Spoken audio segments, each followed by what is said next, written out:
Être vétérinaire urgentiste, c'est comme une boîte de chocolat. Tu l'ouvres, tu sais pas sur quoi tu vas tomber.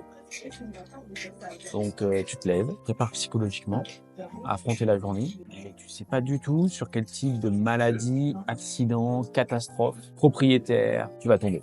Et c'est ça que j'aime le plus. C'est quand c'est absolument pas. C'est à chaque fois une découverte. Moi, ça m'oblige à m'adapter en permanence. C'est ce que j'aime. Changer de lieu aussi, parce que moi, je vais à domicile, donc c'est encore plus particulier, hein. Je vais chez le propriétaire, donc je vais dans des maisons, des appartements. Il y a évidemment le trajet aussi, qui est dans Paris, une aventure en soi. Se déplacer dans Paris, c'est une grande, grande aventure. Alors, on va voir un lévrier qui a apparemment un problème à la griffe. On n'en sait pas plus. Comme j'ai dit tout à l'heure, on a des motifs de consultation, donc on nous appelle pour quelque chose en particulier, mais quand on arrive, c'est peut-être, ça arrive autre chose.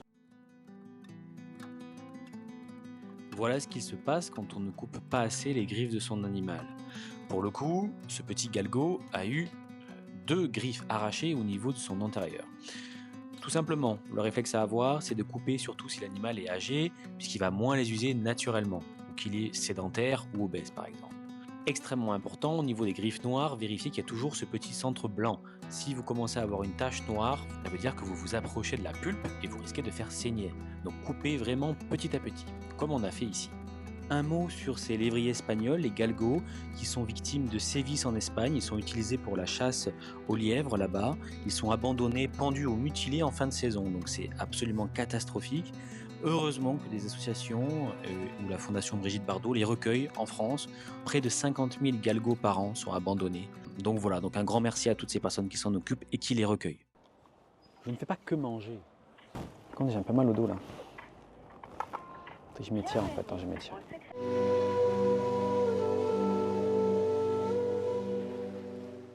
Là, on va voir un Jack Russell qui mange pas depuis hier. En soi, un chien qui mange pas depuis un jour, c'est pas ouf, mais on est parfois surpris parce que on arrive sur des situations où l'animal, il mange pas depuis plusieurs jours.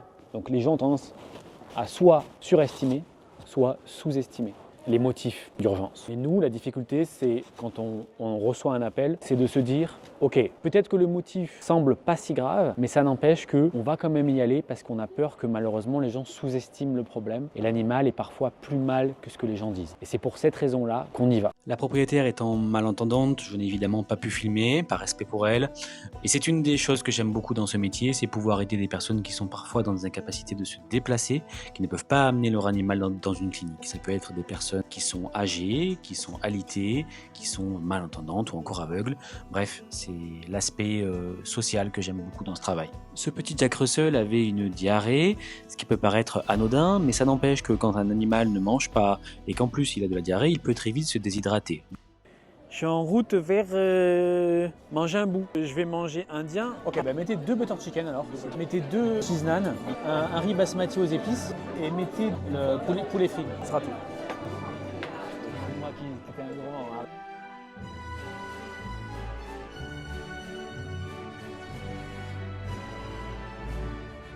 Bah là, c'est important de recharger les batteries, non?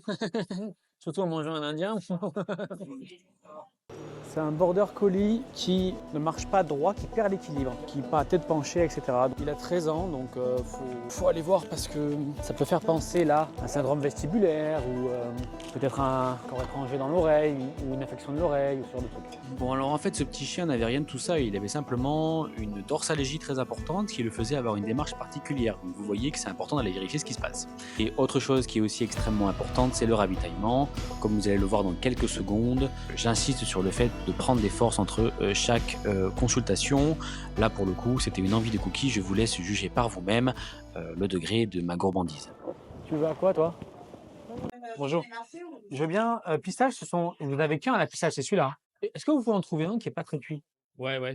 Ouais, je pense que c'est bien. Ouais, je pense que c'est bien. Et je vais prendre un chocolat blanc dans le macadamia, s'il vous plaît.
J'aurais pas dû. C'est la dure vilaine bouton. Quand je vois un truc, je le veux, je vais vite le gober. Après, je suis pas bien. Cookie de trop. C'est une cookie de trop.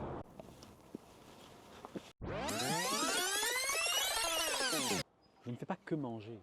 Ne mangez pas de cookies dont vous n'avez pas vraiment envie. Mangez que des cookies quand vous avez faim. Prenez-en qu'un, pas plusieurs. Ne mangez pas des cookies si vous avez la pulsion de le manger. Ne faites pas ça. Attendez un petit peu avant de l'acheter. Prenez pas ceux au chocolat blanc parce qu'ils sont vraiment écœurants. Après, vous allez vous sentir très mal, quoi. Comme moi là en ce moment. Ça, c'est la leçon du jour. Ne mangez pas de cookies en trop. En ce qui concerne la médecine vétérinaire, ce qui passe en second plan, là, on a vu une personne, on l'a pas filmé, mais on a vu une personne qui était dans une détresse sociale et qu'elle remplaçait l'amour des humains par celui des animaux. Les animaux vous apporteront toujours beaucoup d'amour. Mais se dire que c'est le seul qui vous convient, c'est faux. C'est des humains dont vous avez besoin. C'est de créer des relations humaines. Je pense qu'il n'y a pas de problème à avoir des animaux, mais quand vous avez que ça autour de vous, posez-vous la question, est-ce que je veux vraiment ça ou est-ce que je le fais par défaut? Parce qu'au fond, je suis désolé de dire ça, et beaucoup de personnes vont dire qu'elles sont contentes et elles sont très bien ou qu'elles préfèrent les animaux aux humains. Mais tout ce que vous êtes en train de vous dire quand vous faites ça, c'est qu'en fait, vous avez laissé tomber un peu qui vous êtes aussi. Donc vous laissez pas tomber, cherchez plutôt à créer votre famille d'humains, parce que c'est là où le vrai bonheur il est, c'est dans les relations avec les humains. Voilà, ça c'était mon message.